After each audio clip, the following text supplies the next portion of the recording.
I transmigrated into the beautiful ex-wife of the male lead with autism.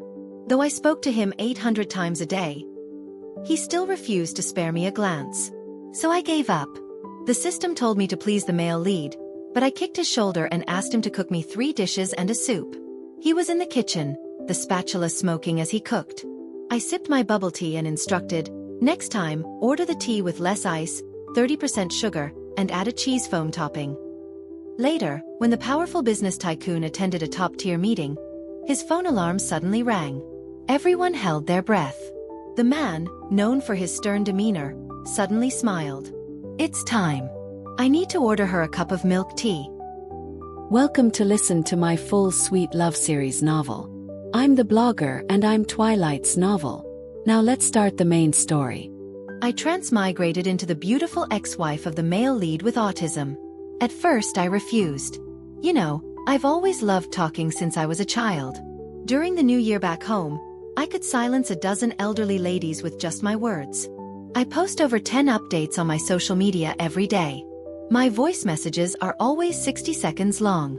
I looked at the tightly closed door of his room, pounding on it while wailing, "System, look at this. Does this make sense?"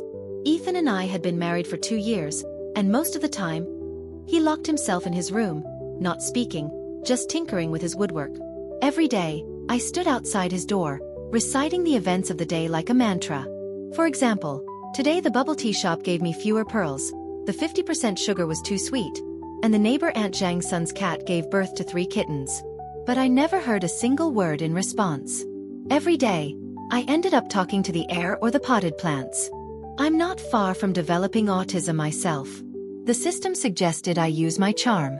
I stood at his door in a revealing outfit, whispering, "Brother." I don't know if he felt hot, but I certainly did. I had a fever for 2 nights and almost thought I was going to die. Ethan finally noticed the sudden silence. Something felt off, so he came out of his room and found me burning up with fever. He quickly called an ambulance to take me to the hospital. But even then, he still wouldn't talk to me. He could speak. He could hear me. In frustration, I gave up. Let someone else handle the mission. The next afternoon at 2, I woke up hungry. As soon as I opened my eyes, I saw an incredibly handsome face with deep, dark eyes. It was Ethan. As the male lead, Ethan was objectively handsome. His features were sharp. He was 6 feet 2 inches, with broad shoulders and a narrow waist. Standing next to him, the size difference was striking. No wonder, even with his autism and being the despised illegitimate son, many women in the circle were waiting to replace me as Mrs. Rodriguez. I got it, but I couldn't have it. How frustrating. I turned over in annoyance, only to realize I was sleeping naked. I quickly pulled the blanket over myself. I shouted, "Ethan, why are you in my room?" Of course, Ethan didn't respond. Blushing, I grabbed my pajamas from under the blanket and quickly put them on. I peeked out from under the blanket. On the nightstand was a glass of water and some cold medicine. He's actually quite thoughtful. Though Ethan and I were married due to his late mother's arrangement, we had no romantic feelings for each other. Once the female lead appeared, our 3-year marriage would come to an end. We would part ways peacefully, without any drama. But during these 3 years, Ethan and I treated each other with respect. Ethan's ears were bright red. He coughed lightly, avoiding eye contact, and hesitantly touched my forehead. Then he let out a soft sigh of relief. My fever had subsided. I held my stomach and looked at him pitifully. "Ethan, I'm hungry." Hearing this, he was stunned, looking at me in disbelief. I stretched out my hands, acting innocent. "Look at what the kitchen fumes have done to my hands. If I go in there a few more times, I'll turn into a housewife with a yellow face." "No way." His frown deepened, and he looked at me even more puzzled. I felt a bit guilty. "Okay, I admit I've been ordering takeout instead of cooking." Ethan opened a food delivery app and handed me his phone. I pushed it away. Takeout is unhealthy, especially for someone who's just recovered from a serious illness. It's all mystery meat. I'd rather not eat it. Finally, he opened an electronic cookbook. It had some basic dishes like scrambled eggs with tomatoes, green pepper stir-fry, and steamed pork ribs. My eyes lit up, and I quickly pointed at a few. This, and this. I want to eat all of them. The system sighed helplessly. You're the weakest host I've ever had. How did you even catch a cold? And you're just letting him into the kitchen? Aren't you afraid he'll poison you or blow up the kitchen? The male lead has autism. Can't you be more patient with him? I'm a patient too. Besides, what does autism have to do with cooking? You're just making excuses. I'm speaking the truth. System, didn't you say the male lead is highly intelligent and can learn anything? How hard can cooking be for him? The system was frantic. The male lead's intelligence isn't meant for this. Why not? Life revolves around 3 meals a day. Who says managing daily life doesn't require intelligence? Not long after, Ethan knocked on my door. As soon as the door opened, I smelled the aroma of food wafting from outside. It had been a long time since I'd smelled such a homely scent. When I was a child, my parents were always busy, and no one cooked for me. My meals consisted of takeout, day after day. On my 18th birthday, we finally gathered together. They asked me what gift I wanted. I said I wanted to eat a home-cooked meal one day. They exchanged glances and hesitantly agreed. But the day after I turned 18, they divorced. They each had their own futures and careers to pursue, and I was a reminder of their shameful past. Neither of them wanted to take me with them. That meal never happened. Ethan was indeed talented. The food he cooked was delicious. I devoured 3 bowls of rice. As I ate, I cried. Ethan was stunned, watching me. He reached out and wiped a grain of rice from the corner of my mouth. Ethan, you're amazing. Hearing this, Ethan looked up at me, as if he couldn't believe his ears. Seeing me staring at him intently, he quickly lowered his head, pretending to be busy with his chopsticks, but his ears turned bright red. Of course, I was too focused on eating to notice these details. I reached for the last piece of braised pork in the dish. Just as I was about to eat it with my rice, I realized something. Ethan hadn't had a single piece. There weren't many pieces of braised pork to begin with, only 6 in total. I had already eaten 5, and this was the last one. After some thought, I took the chopsticks from Ethan's hand and placed the last piece of pork in his bowl. You eat it. I've had enough. Ethan hesitated, not touching the pork. I frowned. Do you dislike this piece of pork because it was in my bowl? Ethan lowered his eyes and took a bite of the pork. The system's voice roared in my head. Host, what are you doing? Didn't I tell you the male lead never eats braised pork? When he was a child, his pet dog was cooked into braised pork by the Rodriguez family. He hasn't eaten it since. Host, I'm really fed up with you. How could you mess up this badly? I scratched my head. I knew Ethan didn't eat braised pork, but I thought it was just a preference. I had no idea it was because of such a traumatic event. No wonder he looked strange when I asked him to cook it. Stop eating. I took the piece of pork from his bowl. Ethan, I forgot. We won't eat braised pork from now on. Ethan might seem cold, but he's just a sensitive and insecure person deep down. He didn't say anything. The atmosphere became awkward again. I picked up a piece of steamed pork ribs. Ethan, can you take care of all 3 meals from now on? Before I transmigrated, I had never been married, so I didn't know how couples should interact. Though our 3-year marriage only had 1 year left, Ethan and I saw each other every day. We should make the most of our time together. Anyway, we're married now. We should divide the household chores. You'll be responsible for cooking, washing dishes, doing laundry, mopping the floor. I'll let you know the rest when I think of it. He put down his chopsticks and looked at me with confusion. His expression seemed to say, Are you serious? I had thick skin. Why are you looking at me like that? I have my own responsibilities too. I have to keep this house lively.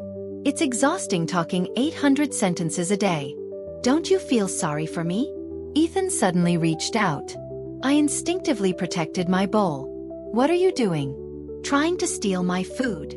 He slowly uttered 2 words. Wash dishes. I was stunned. This was the first time I heard him speak. His voice was so pleasant. I immediately got excited. You just spoke. Can you say more? Your voice is so nice. It's great to hear you talk. I don't have to perform a one-man show anymore. It's so boring talking to myself at home. Say more, or should I get you a microphone? I rambled on and on. In the end I got 2 words. Not good. Well, at least he's willing to speak now. Even if it's just 2 words at a time, it's better than silence. Otherwise, this house would be too quiet. I'm done eating. Thanks, hubby, for washing the dishes. Ethan froze when he heard the term, hubby. When he took my bowl, his movements were a bit stiff. He pursed his lips, not understanding, but still complied. I nodded with satisfaction. Ethan definitely has the potential to be a perfect husband. I crossed my legs and lightly kicked his waist. You're not responding, and it's making me feel awkward. His body stiffened for a moment, and he reluctantly uttered a word. Okay. I smiled and replied, hubby, you're the best. Ethan's face turned red, and he quickly took the bowls to the kitchen.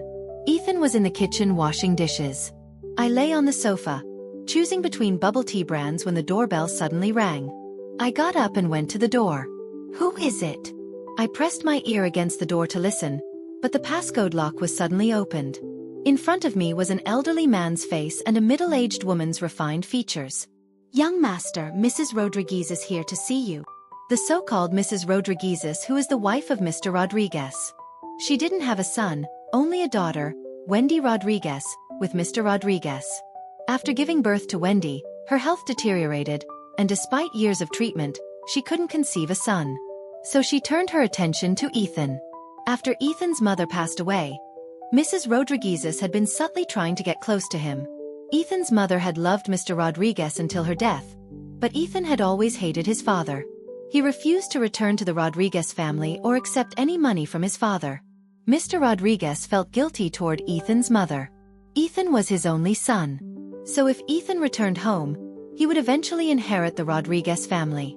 This was clear to everyone. Outwardly, Mrs. Rodriguez and Wendy were very caring toward Ethan, the so-called illegitimate son. But in reality, if it weren't for their past abuse, Ethan wouldn't have developed autism. At that moment, a loud noise came from the kitchen. I rushed over and saw Ethan drop a bowl on the floor. His entire body was trembling as he shouted, "Get out!" Mrs. Rodriguez, of course, wouldn't give up so easily. She stepped forward to comfort him. Ethan, it's okay if you don't call me Mom. I'm here to invite you to your sister's 18th birthday party next week. Your father misses you and hopes you'll come. Ethan pursed his lips, his whole body trembling as he tried to control himself. He had just started talking to me these past few days. If Mrs. Rodriguez provoked him again, I'd be left talking to myself. I quickly stood in front of Ethan, using my small body as a shield. Get out. I repeated Ethan's words. Mrs. Rodriguez finally turned her attention to me. She looked me up and down with disdain. You're Ethan's wife? I heard you're an orphan with no parents. You're only with him for his bloodline, right? If that's the case, you should be persuading him, not adding fuel to the fire. I was furious. After holding it in for so long, I finally exploded. If you don't know how to speak, you can keep your mouth shut. There's no need to spew such nonsense. Who are you trying to guilt trip here? You're not his mother, so stop pretending. And sister? What sister? Just because you share the same bloodline doesn't make you family. We're all descendants of the Yellow Emperor. Why don't you call me Grandpa? But even if you did, I wouldn't acknowledge you as my grandchild. Why didn't you say all this when Mr. Rodriguez was here? Why wait until Ethan's around? Trying to act like a young green tea? Look at your age. I took a deep breath, held Ethan's hand, and continued. Also, I don't know how you got the key to our house, but now please leave. Otherwise, don't blame me if my spit flies all over your face. Consider it a free facial to help you see yourself clearly. Mrs. Rodriguez's face turned green and purple, but she couldn't come up with a response. Well, you've certainly found a wife with a sharp tongue. I waved goodbye to Mrs. Rodriguez and her driver. But Ethan stood at the entrance, not moving for a long time. I dramatically flipped my hair. That was the most satisfying thing I've ever said. By the way, are the dishes done? Also, do you think Gu Ming or Hey Tea is better? Ethan looked at me. His eyes filled with an indescribable emotion. After a moment, he returned to normal. Not yet. Hey Tea. Okay, Then I'll have Gu Ming. I went back to lounging on the sofa. What are you doing, host? This banquet is where the male lead and female lead meet for the first time. It's a crucial plot point for their relationship. How could you just decide not to go? My reasoning was simple. But Ethan doesn't want to go. Besides, shouldn't I be asking you? To create a strong, tragic male lead, you've made him suffer so much before his growth. The system remained silent. I didn't bother with it. It's just a plot point. I don't believe missing this banquet means we won't meet the female lead. Not long after, Ethan finished washing the dishes. Not only did he clean up the broken ceramic pieces, but he also wiped down the frying pan, kitchen tiles, and countertops. He even tied up the kitchen trash bag and left it by the door. Meanwhile, I finally finished ordering my bubble tea and lounged on the sofa, scrolling through my phone. Until a tall figure blocked the light in front of me, and I slowly looked up. Ethan's eyes were red. Even his lips were trembling. He looked so kissable. Wait, what am I thinking? Ethan took a few steps forward, his whole body exuding a stubborn determination. Why help me speak? Because you don't like her, so I don't like her either. Ethan frowned. In his worldview, the simplest reasons were often the least believable. We're married. Isn't that what marriage is about? Sharing joys and sorrows, bearing the consequences together. Hearing the word married, Ethan was stunned. These past few days, he had heard me say this word more than once. The word was slowly becoming tangible to him. He pursed his lips, seeming anxious but struggling to form a complete sentence. Then why agree marry me? I stared at his face. Ethan's looks were the cold, aloof type. When he wasn't speaking, he resembled an untouchable deity, making people want to pull him down from his pedestal. But when he was anxious, his usually expressionless face would flush slightly, and the corners of his eyes would droop, making him look vulnerable and in need of protection. In short, no matter the situation, he was irresistibly handsome. It's simple. Because you're good-looking. As soon as I said this, Ethan's ears turned bright red. After a long pause, he finally said, "Oh." I laughed. What does "oh" mean? He spoke seriously, word by word. I don't know how to respond. But, you said. I should. I nodded and smiled at him. You're learning fast. He clearly wasn't used to my praise. Hearing this, he turned away quickly. Then he muttered, "You, also good-looking," before running off. These past few days, Ethan had been speaking more and more. This made me very happy. At least I didn't have to talk to the air anymore. However, he had been making phone calls to some unfamiliar people. I was worried he might be getting scammed. Though we didn't have much money, that didn't stop people from targeting our credit scores. After thinking for a while, I brought up the issue. Can I borrow your phone? I want to download. Before I could finish, the phone was already in my hand. The anti-fraud app. After handing me his phone, Ethan went to the kitchen to cook. I never realized how time-consuming it was to prepare 3 meals a day until now. Ethan spent most of his time in the kitchen, and the rest in his study making phone calls. Even though Ethan was the male lead, that didn't mean he couldn't be scammed. After downloading the anti-fraud app, I still felt uneasy and asked tentatively, "Can I check your browser and contacts?" Ethan quickly appeared in front of me. Contacts? Yes. Browser? Maybe later. I suddenly realized what he meant. Blushing, I whispered, "Sorry." The kitchen smelled faintly of something burning. Ethan quickly ran back. Just then, the doorbell rang.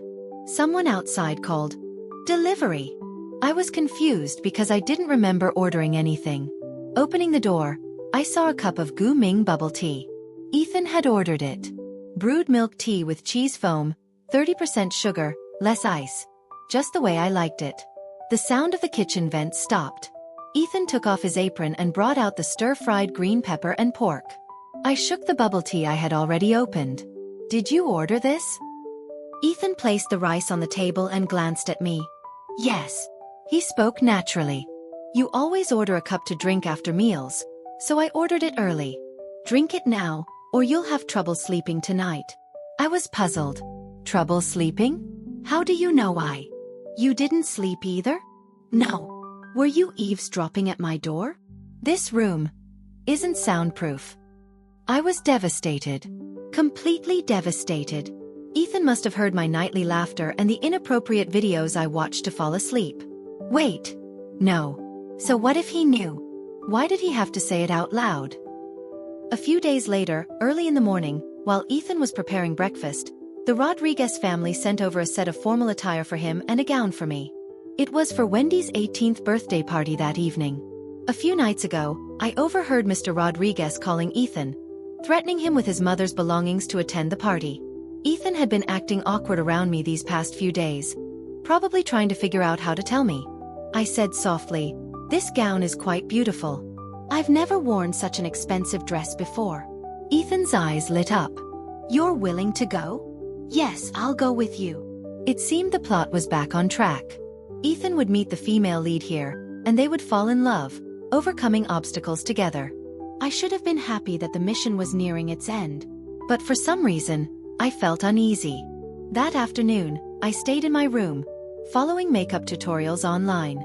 4 hours later, I finally managed to create a look I was satisfied with. It matched the pink gown perfectly. Just then, Ethan knocked on my door. "The driver is here. Coming." I opened the door, and Ethan's handsome face greeted me. His hair was neatly styled, and his sharp features needed no embellishment. He was naturally handsome. The suit he wore fit him perfectly, complementing his calm and mature demeanor. I was so focused on his outfit that I didn't notice the sparkle in his eyes. The driver smiled. "You two look so good together. Let's go." I naturally linked my arm with his. The driver looked surprised and muttered to himself, "When did they get so close? I thought they didn't have much of a relationship." We lived in a relatively remote area. It took about 3 hours to reach the banquet hall. I sat in the back seat, played with my phone for a while, and then started feeling carsick. I was just uncomfortable all over. "Do you want some fruit?"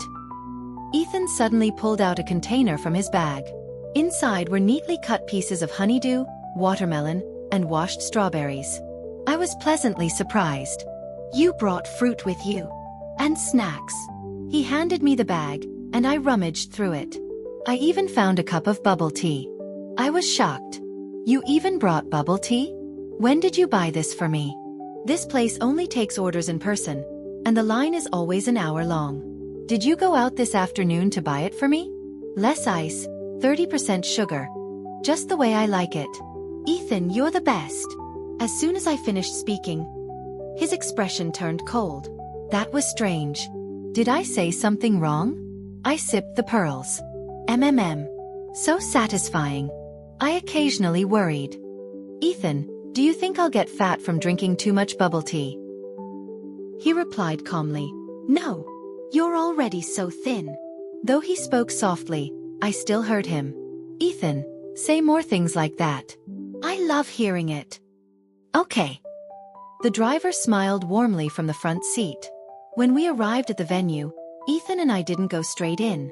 Instead, we were taken to the back door and led to Mr. Rodriguez's private lounge. "Ethan, how have you been lately?" The middle-aged man on the sofa stood up and reached out to shake Ethan's hand. Ethan didn't respond and even recoiled from the touch. "I know you resent me, but I'm glad you came. Let me introduce you to your sister." Wendy was pushed forward by Mrs. Rodriguez and reluctantly said, "Brother." Ethan turned his face away, still silent. Wendy, spoiled since childhood, snapped, "I don't know what he's so arrogant about. He's just an illegitimate child." "Wendy!" Mrs. Rodriguez immediately scolded her. "Mr. Rodriguez, don't blame the children. They're still young. It's my fault for not getting closer to Ethan earlier. I failed as a mother. It's okay if he doesn't acknowledge me as his mother. As long as he acknowledges you as his father, I'll treat him as my own child." What a master manipulator. "Let's take Ethan to his room to rest. Ava, stay for a moment." Hearing this, Ethan stopped in his tracks and gave a warning look. According to the system, Ethan would soon clash with Wendy and meet the female lead, Luna.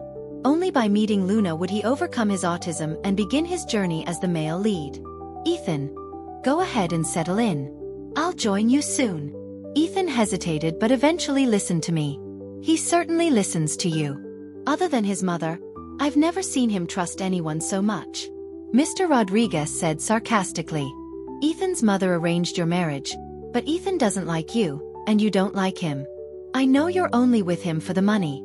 Otherwise, who would stay with someone with autism? If you could. It was the same old spy routine. How could such a cliché plot still exist? Mr. Rodriguez, if you want my help, there's no need to belittle your own son. People's feelings are mutual. He treats me well, so I won't betray him. What he does should be his own choice. How he became who he is, I'm sure you know very well. Neither he nor his mother did anything wrong. The one at fault is clear. You're quite bold. I was actually sweating bullets. But since I'd already spoken my mind, I couldn't back down now. Mr. Rodriguez waved his hand dismissively. Go back. Ethan is waiting for you. I was led by a staff member to the door of Ethan's resting room. Just then, I saw Luna scolding some disrespectful people. He's still a member of the Rodriguez family. How dare you treat him like this? Ethan clenched his fists, his whole body trembling with suppressed anger. I felt a pang of worry, but Luna stood in front of Ethan, handing him a tissue. Here, wipe your hands. I'll have my father kick these people out. Luna was the daughter of the Jiang family and would become a significant support in Ethan's future success. Ethan took the tissue and whispered something to her. They stood close together. Luna smiled and nodded. Okay. It seemed my presence wasn't needed here. I sent Ethan a message. Then I quietly slipped out the back door. I searched for nearby karaoke places on an app and booked a 4-hour session before heading over. The system's voice chimed in, sounding impressed. Host, I have to hand it to you. Going to karaoke alone takes some serious guts. I scoffed. What's wrong with going to karaoke alone? I can eat at restaurants alone, watch movies alone, and even shop alone. I knew the plot couldn't be changed. See, the male lead still went to the banquet and met the female lead, didn't he? At that moment, I grabbed the microphone and belted out. The vast horizon is my love. Ouch, my ears. Host, why are you so loud? I held the microphone and shouted. What did you say? I can't hear you, you sound like a mosquito. The system. I queued up songs by Phoenix Legend, Jolin Tsai, Jam Xiao, and JJ Lin. After adding 40 songs to the playlist, I sang, cried, laughed, and sang some more. By the end, my throat was dry, so I pulled out a beer I'd sneaked in. With a pop, I opened it. Just as I was singing a heartfelt song by Joker Shue, crying my eyes out, the door to the karaoke room suddenly opened. The music stopped abruptly. Ethan and I stared at each other in silence. What are you doing here? Ethan looked a little hurt. You weren't there. I didn't want to stay. He was still wearing his suit, clearly having come straight here. The dim lighting highlighted his broad shoulders and narrow waist. I swallowed hard. What's wrong with a man who depends on his wife? My heart softened instantly, and I handed him the microphone. Then sing with me. I don't know how to sing. Then listen to me sing. Okay. My singing wasn't exactly angelic. More like a howling wolf. As someone naturally tone-deaf, I had some self-awareness. When I hit a high note and cracked, I stopped and looked at Ethan. He looked like he was listening intently. Confused, I asked, did it sound good? Ethan replied seriously, yes. I was touched. Maybe he was tone-deaf too, and his singing was even worse than mine. I shoved the microphone at him. You have to sing. He hesitated but took the microphone, and then he sang. It wasn't a howling wolf. It was more like an angelic choir. Wait, what? You didn't tell me you could sing this well. My self-esteem took a hit. When he handed the microphone back to me, I refused. I'm not singing anymore. Okay. Just as the background music was about to end, Ethan whispered softly, next time, don't leave me alone. Even though I'd been drinking. Even though the music was still playing. Even though he spoke so quietly. I still heard him. Okay. I thought to myself. The karaoke sofa wasn't comfortable at all. I leaned against Ethan's shoulder, shifting around. It was hard, but somehow it felt reassuring. I started feeling sleepy. I adjusted my position, nuzzling against Ethan's chest, and mumbled. Ethan, I'm tired. Let's go home. Ethan's Adam's apple bobbed as he replied in a low voice. Okay. I'm wearing heels. I can't walk. I'll carry you. Okay. I murmured softly, about to get up, when the door to the room was suddenly kicked open. Police. I sobered up instantly. Me, a law-abiding citizen, a model youth. I pay my taxes and stay out of trouble. There's no way they'd find anything on me. The officer looked skeptical. Normal people don't dress like this to karaoke.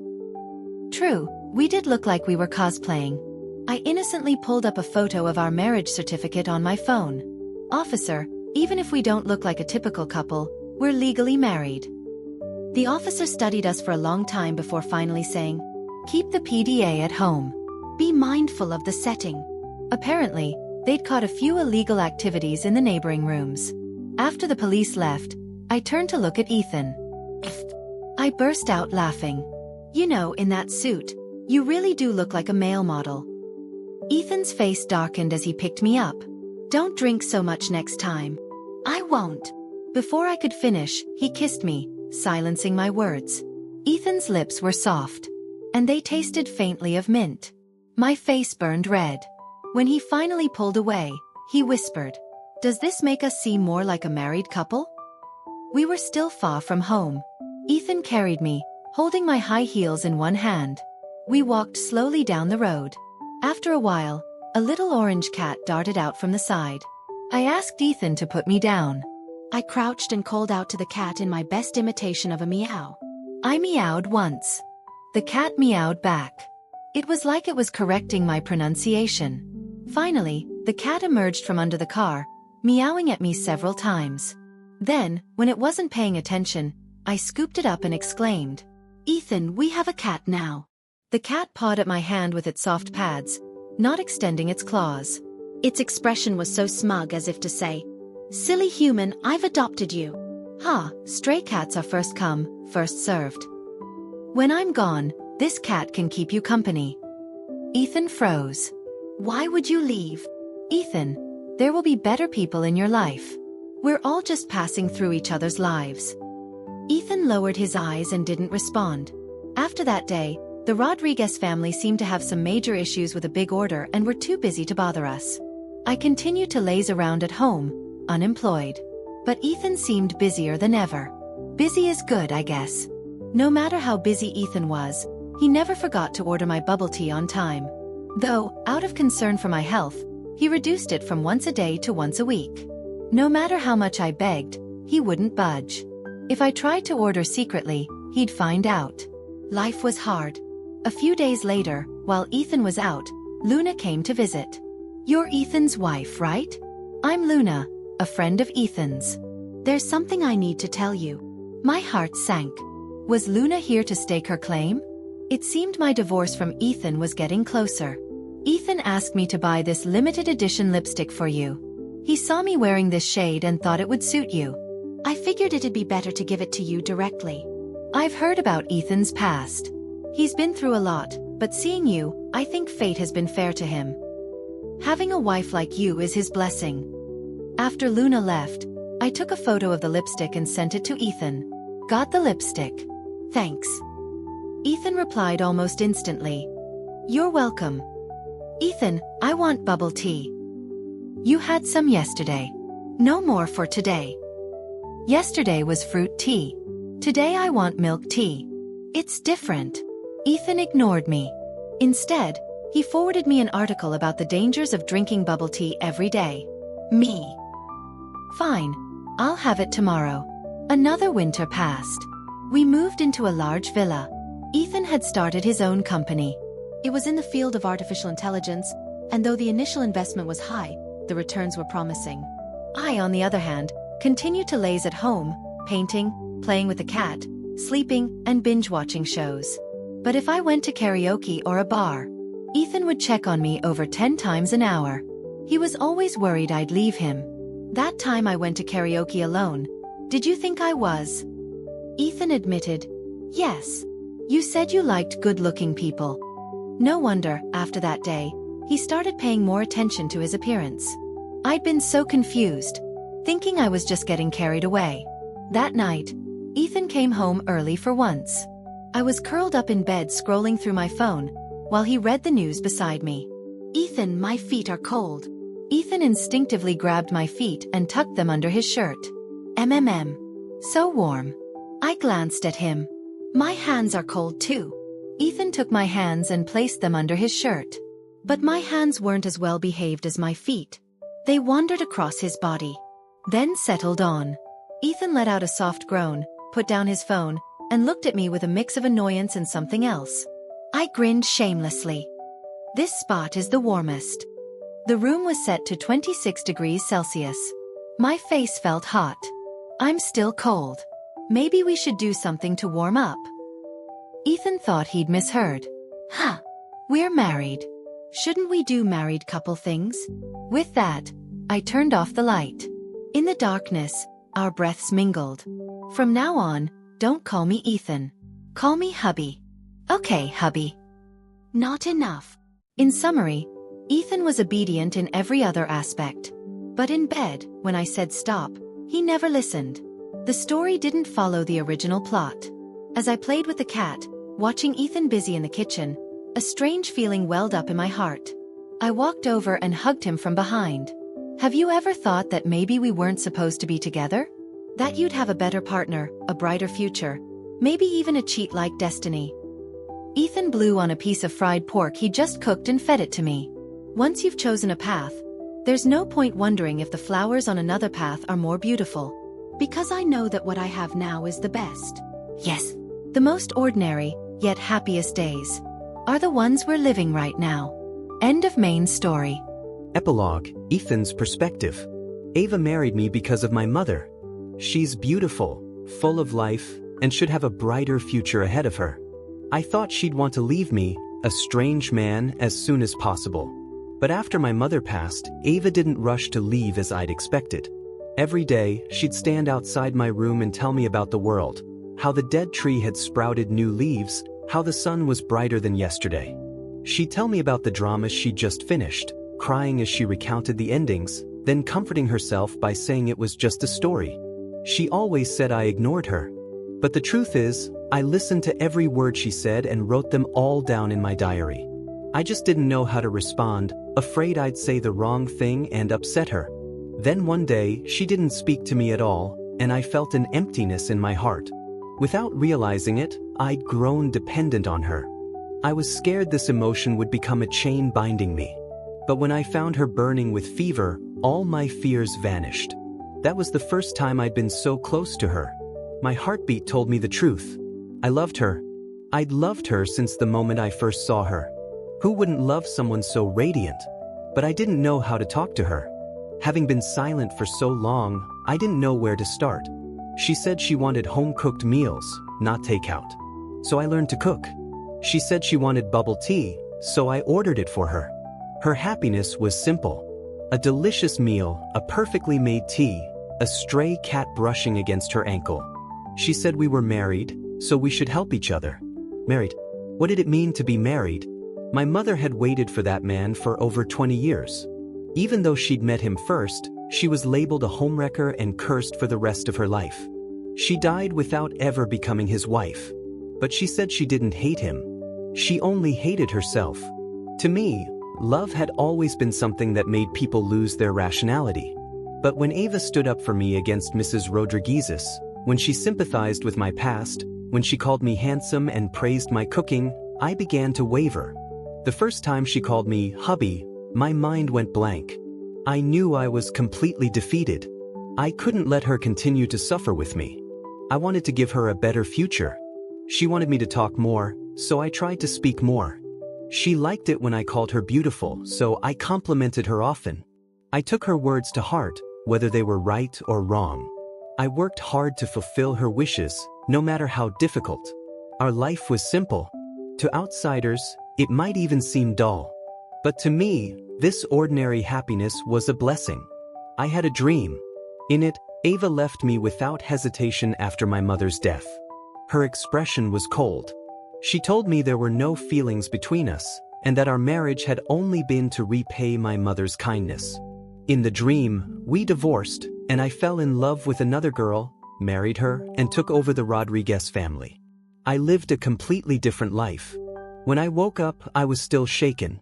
Until the girl beside me rolled over and wrapped her arm around my waist, her breath warm against my chest. Only then did my restless heart settle. It's okay. She's here with me. As long as she's by my side, I won't think about anything else. I never wonder what my life would be like if I hadn't met her, because having her with me is the best thing that could have happened. I glanced at the time. It was time to make her breakfast.